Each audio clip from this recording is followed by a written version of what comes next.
Dihybrid പരീക്ഷണങ്ങൾ നമ്മൾ മനസ്സിലാക്കി. മെൻഡലിൻ്റെ അനുമാനം. രണ്ടോ അതിലധികമോ വ്യത്യസ്ത സ്വഭാവങ്ങൾ കൂടിച്ചേരുമ്പോൾ അവയിൽ ഒരു സ്വഭാവവും പരസ്പരം കൂടിക്കലരാതെ സ്വതന്ത്രമായി അടുത്ത തലമുറയിലേക്ക് വ്യാപരിക്കുന്നു. ഒരു ജീവിയുടെ ഒരു ജോഡി അലീലുകൾ മറ്റൊരു ജോഡി അലീലുകളുടെ വേർപെടലിനെ സ്വാധീനിക്കുന്നില്ല. ഇത് പ്രധാനപ്പെട്ടതാണ്. മെൻഡൽ ഈ നിഗമനത്തിലേക്കാണ് എത്തിയത്.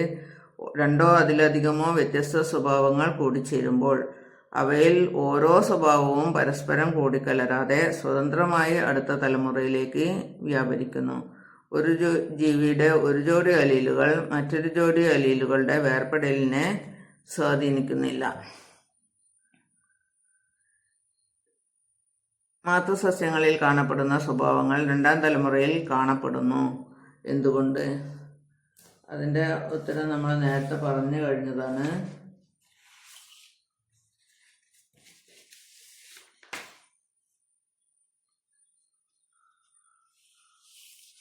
മാതൃസസ്യത്തിൽ കാണപ്പെടാത്ത സ്വഭാവങ്ങൾ രണ്ടാം തലമുറയിൽ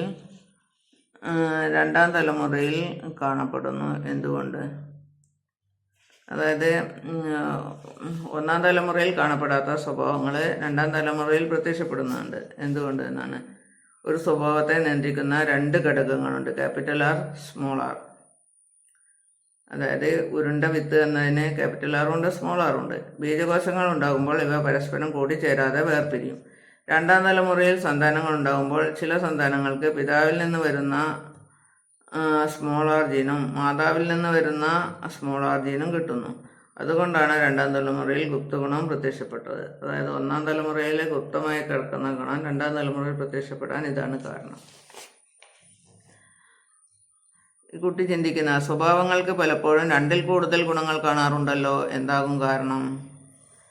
അപ്പം മെൻഡൽ പറഞ്ഞ കാര്യങ്ങൾ മാത്രമല്ല, ചിലപ്പോൾ രണ്ടിൽ കൂടുതൽ ഗുണങ്ങളോ കാണാറുണ്ട് ഒരു സ്വഭാവത്തിന്. അപ്പോൾ അതെന്തായിരിക്കും എന്നാണ് ഈ കുട്ടി ചിന്തിക്കുന്നത്.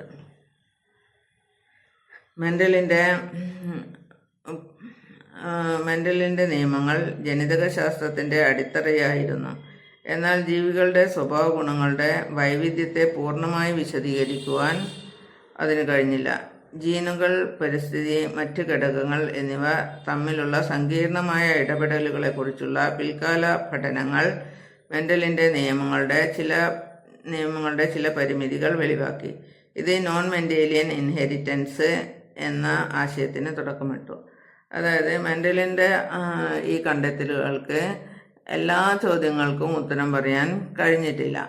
അതായത് ഇപ്പം വെളുത്ത പൂവും അതുപോലെ ചുവന്ന പൂവും തമ്മിലുള്ള ചെടികൾ തമ്മിൽ ഒരു ഹൈബ്രിഡൈസേഷൻ നടത്തുമ്പോൾ ചിലപ്പോൾ വെളുത്ത പൂവ് മാത്രമുള്ള സസ്യം അല്ലെങ്കിൽ ചുവന്ന പൂവ് മാത്രമുള്ള സസ്യം അല്ലാതെ വേറെ ചില കളറിലും സസ്യങ്ങൾ വരുന്നുണ്ട്.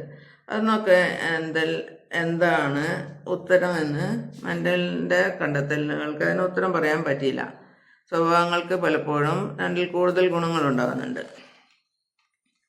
അപ്പോൾ അതിനൊക്കെ ആ പരിമിതികളൊക്കെ ഉൾപ്പെടുത്തി പിന്നീട് നോൺ മെൻഡേലിയൻ ഇൻഹെറിറ്റൻസ് എന്ന ആശയത്തിന് തുടക്കമിട്ടു. അതായത് അതിനുള്ള ഉത്തരങ്ങളും കൂടെ നൽകിയിട്ട് നോൺ മെൻഡേലിയൻ ഇൻഹെറിറ്റൻസ്. ചുവടെ നൽകിയിരിക്കുന്ന വിവിധ സാഹചര്യങ്ങൾ വിശകലനം ചെയ്ത് മെൻഡലിൻ്റെ അനുമാനങ്ങളിൽ നിന്ന് ഇവ എപ്രകാരം വ്യത്യാസപ്പെട്ടിരിക്കുന്നു എന്ന് കണ്ടെത്തി കുട്ടിയുടെ സംശയത്തിന് ഉത്തരം കണ്ടെത്തും. നേരത്തെ പറഞ്ഞതിൻ്റെ ബാക്കിയാണ് ഇവിടെ. ഇതാണ് നോൺ മെൻഡേലിയൻ ഇൻഹെറിറ്റൻസ്. നമുക്ക് നോക്കാം. ഇത് പ്രധാനപ്പെട്ടതാണ്. ചുവന്ന പൂവുള്ള 4 മണിച്ചെടിയെ വെള്ളപ്പൂവുള്ള 4 മണിച്ചെടിയുമായി വർഗസങ്കരണം നടത്തിയാൽ പിങ്ക് പൂക്കളുള്ള ചെടികൾ ഉണ്ടാകുന്നു. പ്രകടഗുണത്തിൻ്റെ അലീലിനെ ഗുപ്തഗുണത്തിൻ്റെ അലീലിനെ പൂർണ്ണമായും മറയ്ക്കാൻ സാധിക്കുന്നില്ല. Incomplete dominance. ഇതിനാണ് ഇൻകംപ്ലീറ്റ് ഡൊമിനൻസ് എന്ന് പറയാം. അതായത് ഇൻകംപ്ലീറ്റ് ഡൊമിനൻസിലെ പ്രകടഗുണത്തിൻ്റെ അലീലിനെ ഗുപ്തഗുണത്തിൻ്റെ അലീലിനെ പൂർണ്ണമായും മറയ്ക്കാൻ സാധിക്കുന്നില്ല.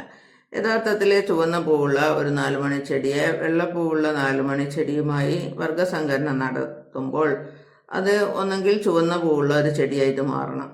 ഈ വെള്ളപ്പൂവ് എന്നത് അവിടെ ഗുപ്ത ഗുണമാവണം. ചുവന്ന പൂവ് എന്നത് പ്രകട ഗുണമാവണം. അങ്ങനെയാവുമ്പോഴാണ് ചുവന്ന പൂവുള്ള ചെടി കിട്ടും. പക്ഷെ അവിടെ ചുവന്ന പൂവ് എന്നുള്ള ചെടിയുമല്ല, വെള്ളപ്പൂവ് എന്നുള്ള ചെടിയുമല്ല വന്നത്, പിങ്ക് പൂക്കളുള്ള ഒരു ചെടി വന്നു.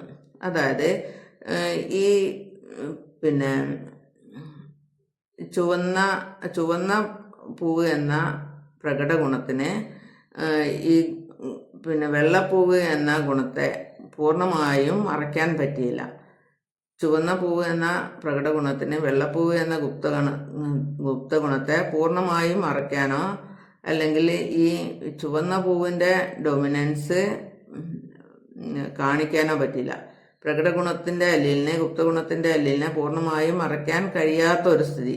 അതായത് വെള്ളപ്പൂവിൻ്റെ ഗുണം കൂടെ അവിടെ കലർന്നു വരും. ചുവന്ന പൂവിൻ്റെ ഗുണത്തിന് ഈ വെള്ളപ്പൂവിൻ്റെ ഗുണത്തെ പൂർണ്ണമായും മറച്ചു വെക്കാൻ കഴിയാത്തതുകൊണ്ട് വെള്ളപ്പൂവിൻ്റെ ഗുണം കൂടെ ഈ ചുവന്ന പൂവിൻ്റെ ഒപ്പം കലരും. അപ്പോൾ എന്താവും, ഒരു പിങ്ക് പൂക്കളുള്ള ഒരു സസ്യമായിട്ട് അത് മാറും. അതാണ് പറയുന്നത്, പ്രകട ഗുണത്തിൻ്റെ അല്ലീലിനെ ഗുപ്തഗുണത്തിൻ്റെ അല്ലീലിനെ പൂർണ്ണമായും മറയ്ക്കാൻ കഴിയാത്ത അവസ്ഥ. അതിനാണ് ഇൻകംപ്ലീറ്റ് ഡൊമിനൻസ് എന്ന് പറയുന്നത്. അതായത് അപ്പോഴവിടെ ചുവന്ന പൂവ് ആയിരിക്കില്ല, വെള്ളപ്പൂവ് ആയിരിക്കില്ല, അതിൻ്റെ ഇടയ്ക്കുള്ള ഒരു കളർ വരും. അതാണ് ഇൻകംപ്ലീറ്റ് ഡൊമിനൻസ്. അത് ഒരു നോൺ മെൻഡേലിയൻ ഇൻഹെറിറ്റൻസ് ആണ് ഇൻകംപ്ലീറ്റ് ഡൊമിനൻസ്. അതുപോലെ ചില കന്നുകാലികളിലും കുതിരകളിലും കാണുന്ന റോൺ കോട്ട്. ചില കന്നുകാലികളിലും കുതിരകളിലും ഒക്കെ നമ്മൾ കാണുന്നുണ്ട് ഒരു പേച്ചസ് ആയിട്ട്. അതായത് ചുവപ്പ് കളറും വെള്ള കളറും പേച്ചസ് ആയിട്ട്, കറുപ്പ് കളറും വെള്ള കളറും പേച്ചസ് ആയിട്ട് കാണാം. രണ്ട് അലീലുകളുടെ ലക്ഷണങ്ങൾ ഒരേ സമയം പ്രകടമാകുന്നു. അതായത് ചുവന്ന കുതിരയുമല്ല വെള്ള കുതിരയുമല്ല. കുറച്ച് ഭാഗത്ത് ചുവപ്പ് കാണാം, കുറച്ച് ഭാഗത്ത് വെള്ള കാണാം. രണ്ട് അല്ലീലുകളുടെയും ലക്ഷണങ്ങൾ ഒരേ സമയത്ത് പ്രകടമാകും. അതിനാണ് കോഡൊമിനൻസ് എന്ന് പറയാം. കോഡൊമിനൻസ്, രണ്ട് ഗുണങ്ങളും ഒരേ സമയത്ത് പ്രകടമാകുന്നതിനാണ് കോഡൊമിനൻസ് എന്ന് പറയുന്നത്. ചില കന്നുകാലികളിലും കുതിരകളും ഒക്കെ കാണുന്ന റോൺ കോട്ടാണ്. റോൺ കോട്ട് എന്നാണ് അതിന് പറയുക, ഈ പേച്ചസ് ആയിട്ട് കാണപ്പെടുന്ന കളറിനെ. അതിനാണ് കോഡൊമിനൻസ് എന്ന് പറയുക. രണ്ട് ഗുണങ്ങളും ഒരേ സമയം പ്രത്യക്ഷപ്പെടുന്നതാണ് കോഡൊമിനൻസ്. രണ്ട് അല്ലീലുകളുടെയും ലക്ഷണങ്ങൾ ഒരേ സമയം പ്രകടമാകുന്നത് കോഡൊമിനൻസ്. ഉദാഹരണം കന്നുകാലികളിലും കുതിരകളിലും കാണുന്ന റോൺ കോട്ട് ഒക്കെ പ്രധാനപ്പെട്ടതാണ്. അടുത്തതായി മനുഷ്യനിലെ ABO ഗ്രൂപ്പ്. രക്തഗ്രൂപ്പ് നിർണ്ണയിക്കുന്ന ജീനിന് മനുഷ്യഗണത്തിൽ 2ൽ കൂടുതൽ അലീലുകളുണ്ട്. മനുഷ്യരിൽ സാധാരണ ഒരു ജീനിന് രണ്ട് അലീലുകളാണ് ഉണ്ടാകുക. പക്ഷെ രക്തഗ്രൂപ്പ് നിർണ്ണയിക്കുന്ന ജീനിന് മനുഷ്യഗണത്തിൽ 2ൽ കൂടുതൽ അലീലുകൾ ഉണ്ട്. IA, IB, I എന്നീ 3 അലീലുകൾ രക്തഗ്രൂപ്പ് നിർണ്ണയിക്കുന്നുണ്ട്. രക്തഗ്രൂപ്പ് നിർണ്ണയിക്കാൻ 3 അലീലുകളുണ്ട്. അതിനാണ് എന്ത് പറയുക, മൾട്ടിപ്പിൾ അലീലിസം എന്ന് പറയുന്നത്. 2ൽ കൂടുതൽ അലീലുകൾ കാണപ്പെടുന്നു. ചില ഗുണങ്ങൾ നിർണ്ണയിക്കാൻ 2ൽ കൂടുതൽ അലീലുകൾ കാണപ്പെടുന്നു. അതിന് മൾട്ടിപ്പിൾ അലീലിസം എന്ന് പറയും.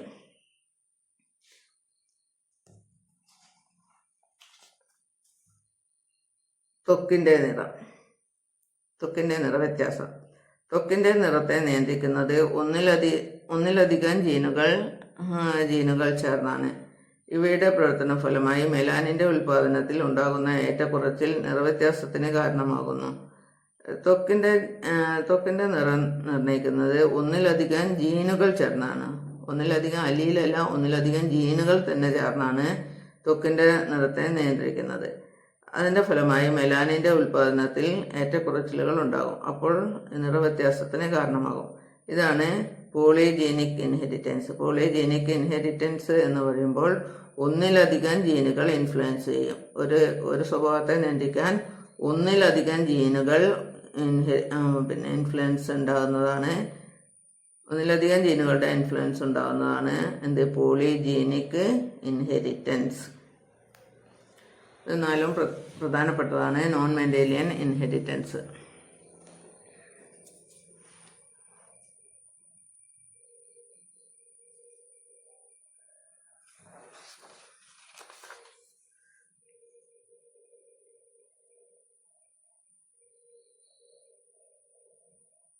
മാതാപിതാക്കളിൽ ഇല്ലാത്ത സ്വഭാവങ്ങൾ സന്താനങ്ങളിൽ ഉണ്ടാകുന്നത് എങ്ങനെയാണ്? അത് വേരിയേഷൻ കാരണമാണ്. അത് നമുക്ക് അടുത്ത ക്ലാസ് പഠിക്കാം. ഇത് നിങ്ങൾ വായിക്കാം.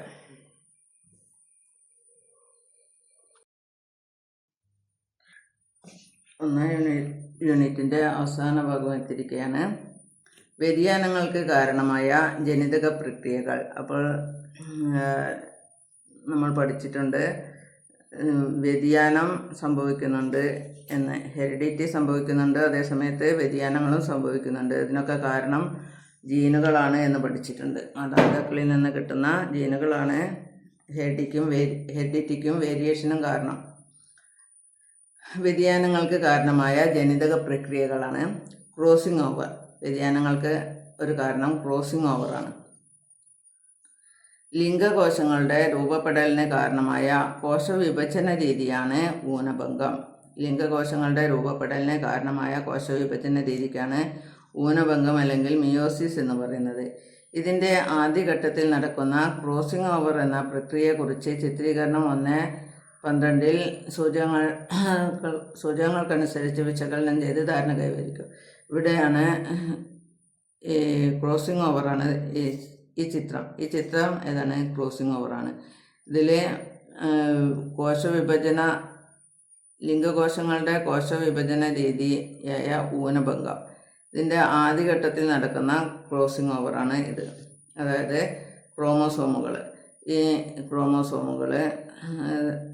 ഈ രണ്ട് ക്രോമോസോമുകൾ സമരൂപ ക്രോമോസോമുകൾ ഇങ്ങനെ കൂടിച്ചേരും.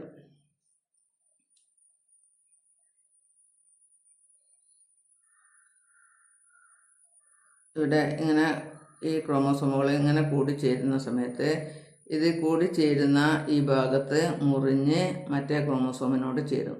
മറ്റേ ക്രോമോസോമിനോട് ചേരുന്ന സമയത്ത് എന്താവും? ഇങ്ങനെ കൂടിച്ചേരുന്ന ഭാഗത്തിനാണ് കയാസ്മ അല്ലെങ്കിൽ ചിയാസ്മ എന്നൊക്കെ പറയുന്നത്.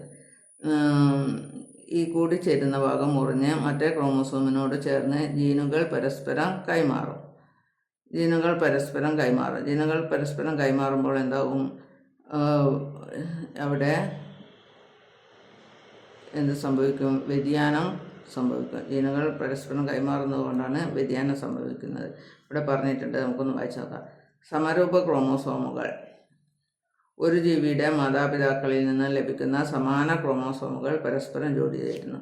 ഇതാണ് സമാന ക്രോമോസോമുകൾ. ഇവ പരസ്പരം ജോഡി ചേരുന്നത്. ഇത് സമാന ക്രോമോസോമുകളാണ്. ഇവ പരസ്പരം ജോഡി ചേരും. അങ്ങനെ ക്രോമോസോമുകൾ ജോഡി ചേരുന്ന ഭാഗത്തെ എന്തെന്നാ പറയുക? കയാസ്മ എന്ന് പറയാം. ക്രോമോസോമുകൾ ജോഡി ചേരുന്ന ഭാഗത്തിനാണ് കയാസ്മ എന്ന് പറയുന്നത്. ഈ ഭാഗത്ത് വെച്ച് ക്രൊമാറ്റിഡുകൾ മുറിഞ്ഞ ഭാഗങ്ങൾ പരസ്പരം കൈമാറുന്നു. ഈ ഭാഗത്ത് ഇങ്ങനെ ചേരുന്ന ഭാഗത്ത് ക്രൊമാറ്റിഡുകൾ മുറിഞ്ഞ് പരസ്പരം അങ്ങോട്ടും ഇങ്ങോട്ടും കൈമാറും. ഈ കൈമാറ്റത്തിലൂടെ അലീൽ പുനഃസംയോജനം നടക്കുന്നു. ആ സമയത്ത് ക്രൊമാറ്റിഡുകൾ പരസ്പരം കൈമാറുന്നതുകൊണ്ട് അലീലുകളുടെ പുനഃസംയോജനം നടക്കും. ഇത് സന്താനങ്ങളിൽ പുതിയ സ്വഭാവങ്ങൾ പ്രത്യക്ഷപ്പെടാൻ കാരണമാക്കുന്നു. അങ്ങനെയാണ് സന്താനങ്ങൾക്ക് അലീലുകളുടെ പുനഃസംയോജനം വഴിയാണ് സന്താനങ്ങൾക്ക് വ്യത്യസ്ത സ്വഭാവങ്ങൾ ഉണ്ടാകുന്നത്. സന്താനങ്ങളിൽ പുതിയ സ്വഭാവങ്ങൾ പ്രത്യക്ഷപ്പെടാൻ കാരണമാകുന്നത് അതുകൊണ്ടാണ്. അതായത് ഈ ക്രോസിംഗ് ഓവർ നടക്കുന്ന സമയത്ത് ക്രൊമാറ്റിഡുകൾ മുറിഞ്ഞ് പരസ്പരം കൈമാറുന്നു. ഈ കൈമാറ്റത്തിലൂടെ അലീൽ പുനഃസംയോജനം നടക്കും. അതുകൊണ്ടാണ് സന്താനങ്ങളിൽ വ്യത്യസ്ത സ്വഭാവങ്ങൾ പ്രത്യക്ഷപ്പെടാൻ കാരണമാകുന്നത്, പുതിയ സ്വഭാവങ്ങൾ പ്രത്യക്ഷപ്പെടാൻ കാരണമാകുന്നത്.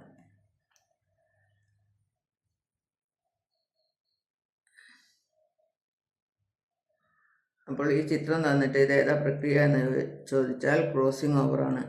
ക്രോസിംഗ് ഓവർ എന്തിന് കാരണമാകുന്നുണ്ട്? വ്യതിയാനത്തിന് കാരണമാകുന്നുണ്ട്. പിന്നെ വ്യതിയാനത്തിന് കാരണമാകുന്ന മറ്റൊരു കാര്യമാണ് മ്യൂട്ടേഷൻ. മ്യൂട്ടേഷൻ എന്ന് പറയുന്നത് പെട്ടെന്ന് വരുന്ന മാറ്റമാണ്. ജനിതക ഘടനയിൽ ആകസ്മികമായി ഉണ്ടാകുന്നതും അടുത്ത തലമുറയിലേക്ക് കൈമാറ്റം ചെയ്യപ്പെടുന്നതുമായ മാറ്റങ്ങളാണ് മ്യൂട്ടേഷൻ. ജനിതക ഘടനയിൽ പെട്ടെന്ന് ഉണ്ടാകുന്ന ഒരു മാറ്റം അത് അടുത്ത തലമുറയിലേക്ക് കൈമാറ്റം ചെയ്യപ്പെടും. അതിനാണ് മ്യൂട്ടേഷൻ എന്ന് പറയുന്നത്. മ്യൂട്ടേഷന് പല കാരണങ്ങളുമുണ്ട്. റേഡിയേഷൻ കാരണമാകും, അല്ലെങ്കിൽ ചില കെമിക്കൽസ് കാരണമാകും. അങ്ങനെ ഓരോ കാരണങ്ങൾ മ്യൂട്ടേഷൻ സംഭവിക്കാൻ ഇടയാക്കുന്നുണ്ട്. ഇവിടെ DNA യുടെ ഇരട്ടിക്കലിൽ ഉണ്ടാകുന്ന തകരാറുകൾ. DNA ഇരട്ടിക്കുന്ന സമയത്തുണ്ടാകുന്ന തകരാറുകൾ, ചില പ്രത്യേക രാസവസ്തുക്കൾ അല്ലെങ്കിൽ കെമിക്കൽസ്, വികിരണങ്ങൾ തുടങ്ങിയവ മ്യൂട്ടേഷന് കാരണമാകാം. അതായത് റേഡിയേഷൻസ്, ചിലപ്പോൾ കെമിക്കൽസ്, ഇതൊക്കെ മ്യൂട്ടേഷന് കാരണമാകുന്നുണ്ട്. മ്യൂട്ടേഷൻ ജീനുകളിൽ മ്യൂട്ടേഷൻ മാറ്റമുണ്ടാക്കുന്നുണ്ട്. ഈ ജീനുകൾ തലമുറകളിലൂടെ കൈമാറി സ്വഭാവ വ്യതിയാനങ്ങളിലേക്ക് നയിക്കുന്നു. അപ്പോൾ ജീനുകളിൽ മാറ്റം വന്നാൽ അത് തലമുറകളിലൂടെ കൈമാറി അത് സ്വഭാവത്തിൽ തന്നെ വ്യത്യാസമുണ്ടാക്കുന്നു. ജീവപരിണാമത്തിൽ മ്യൂട്ടേഷനുകൾക്ക് വലിയ പങ്കുണ്ട്. അതായത് പരിണാമം സംഭവിക്കുന്നതിന് മ്യൂട്ടേഷൻ ഇടയാക്കുന്നുണ്ട്. അപ്പോൾ മ്യൂട്ടേഷനുള്ള കാരണങ്ങൾ നമുക്കറിയാം. ചില രാസവസ്തുക്കൾ, വികിരണങ്ങൾ, എക്സ്റേ പോലെയുള്ള റേഡിയേഷൻസ് ഉണ്ടാവില്ലേ, യുദ്ധം നടക്കുന്ന സമയത്തൊക്കെ ഉണ്ടാകുന്ന വികിരണങ്ങളൊക്കെ, ആറ്റം ബോംബൊക്കെ വർഷിക്കുമ്പോൾ ഉണ്ടാകുന്ന വികിരണങ്ങളൊക്കെ മ്യൂട്ടേഷന് കാരണമാകുന്നുണ്ട്.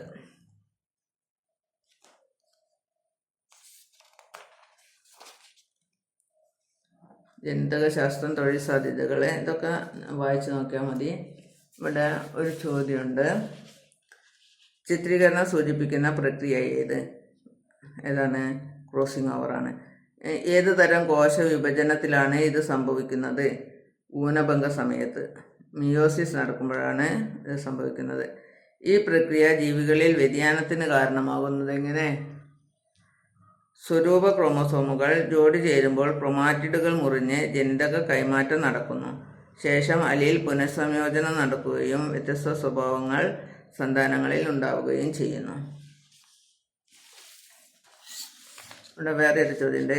ഇതന്നെയാണ് ചിത്രീകരണം വിശകലനം ചെയ്ത് ചോദ്യങ്ങൾക്ക് ഉത്തരം എഴുതുക എന്നാണ് പറഞ്ഞത്. ഈ ചിത്രം കൊടുത്തിട്ട് ചിത്രീകരണത്തിൽ സൂചിപ്പിച്ച പ്രക്രിയ ഏത്? അപ്പോൾ ഏതാണ്? Crossing over. ഈ പ്രക്രിയയുടെ പ്രാധാന്യം എന്ത്? എന്നാണ്. പ്രക്രിയയുടെ പ്രാധാന്യം എന്താണ്? ഇത് നടക്കുമ്പോൾ എന്ത് സംഭവിക്കും? വ്യതിയാനം സംഭവിക്കും.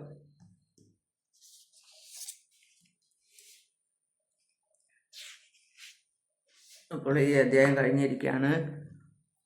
അടുത്ത അധ്യായം പിന്നീട്.